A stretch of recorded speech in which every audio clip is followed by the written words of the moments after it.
So, hello guys. Nandito tayo ngayon sa supermarket para bibili ng pangano. Kasi nasa bahay sila, sir. So, tingin-tingin tayo ng carrots. Wala na pala akong carrots. Bukas magluluto kasi ako ng corn soup. Pero ito kasi maliliit siya. So, I don't know why. Pero I badly need this one. So, tingin-tingin na lang tayo ng medyo may mas malalaki dyan. So, ito na siguro. So, 13 HKD. 14 kamo na lang. So, nakabili na rin tayo ng corn. Kasi ang corn nila ngayon is fresh. Kaya malamang sweet to siya. So, bumili na ako today. So, bukas ko pa lang siya lulutuin, guys. So, ayan. So, ano pa kaya yung wala sa bahay?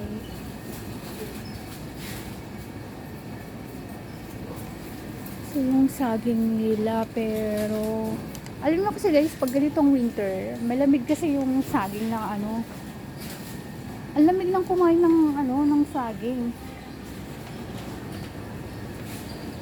So, yan.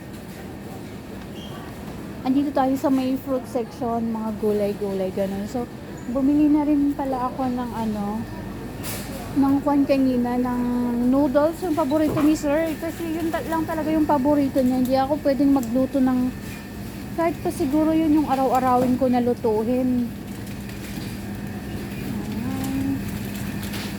So, ewan kung ano yan. Sobrang mahal siya, 50 HKD.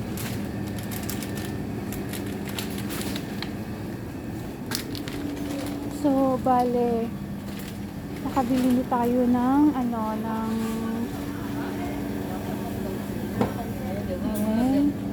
so, tingin-tingin pa tayo guys kung ano pa yung hindi ko nabili para baka hindi na ako magmamarket bukas just in case. So, ayun siya.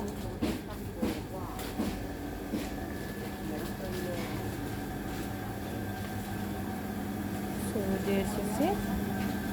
May mantika pa tayo.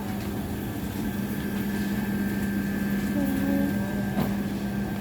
marami tayong meat. Kasi kahapon guys, namili na ako ng maraming kasi dala ko kasi yung pan kahapon. So, this is yung laksa. So, right? Ayan, 26 SKD, diba? Sobrang mahal.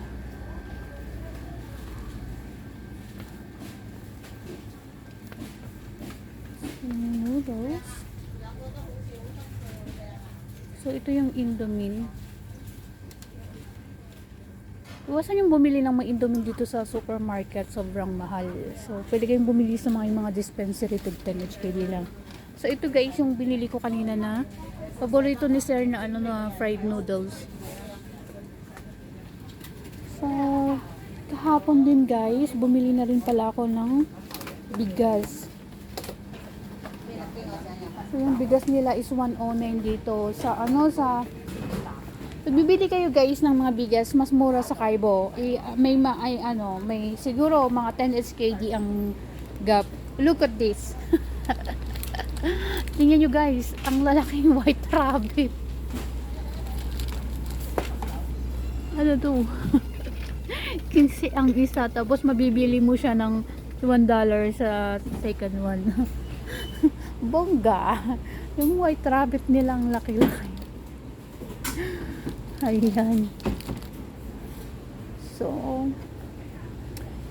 So, nakabili na tayo. Konti lang naman yung bibilihin ko kasi wala si ma'am. Nasa business trip siya. So, yung mga tatlo lang yung papakainin ko. So, magbabayad na tayo. Line up tayo dito, guys.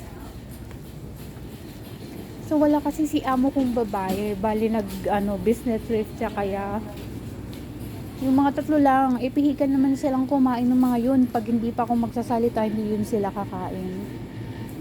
So, right. So, yun na guys. I-close ko na yung aking vlog. Sana po yung mga hindi pa nag-subscribe kasi bago pa lang ako dito sa YouTube, pa-subscribe naman guys.